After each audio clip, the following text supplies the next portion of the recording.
তুমি ইংলিশ বোঝো কিন্তু কথা বলতে গেলে আটকে যাও। এই ভিডিওতে আমি তোমাদের এমন 10টা সেন্টেন্স শেখাবো যেগুলো ডেইলি লাইফ ইংলিশে 100% কাজে লাগবে। এই ভিডিও তুমি যদি শেষ পর্যন্ত দেখো তোমার কনফিডেন্স অটোমেটিক্যালি বাড়বে। কাউকে একটু অপেক্ষা করতে বললে ওয়েট রিউড শোনায়। আমরা পোলাইটভাবে বলবো give me a movement, give me a movement please.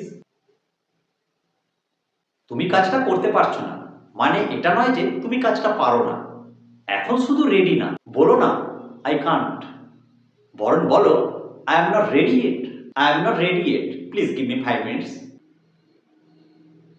কেউ কোনো আইডিয়া দিলে ওকে ওকে না, বলবে দ্যাট সাউন্ডস গুড। এতে তোমার ইংরেজি অনেক বেশি স্মার্ট শোনাবে।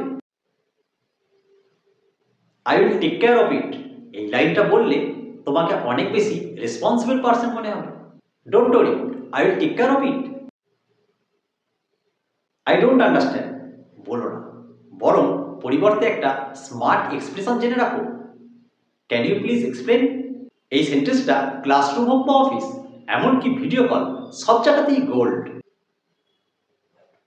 হঠাৎ প্রশ্ন এলে প্যানিক না করে বলবে let me think, wait wait, আর বলো না।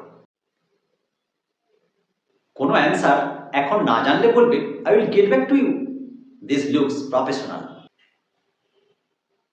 সব কিছুর অ্যান্সার ইয়েস বা নো না, বলবে it depends, it depends on the matter. Thanks তো সবসময় বলো, পরিবর্তে বলো আই অ্যাপ্রিসিয়েট ইট, এটা থ্যাঙ্কসের অ্যাডভান্স ভার্সন। কোনো প্রবলেম এলে লেটস ফিগার ইট আউট বললে তুমি পজিটিভ সাউন্ডিং হবে। এই 10টা সেন্টেন্স তুমি যদি ডেইলি প্র্যাকটিস করো তাহলে তোমার ইংলিশ নিজে নিজে ইমপ্রুভ হবে। যদি ভালো লাগে লাইক করো, বন্ধু বান্ধবদের সঙ্গে শেয়ার করো, আর সাবস্ক্রাইব করো বংলি 60কে, কারণ এখানে ইংরেজি শেখানো হয় সহজ বাংলায়।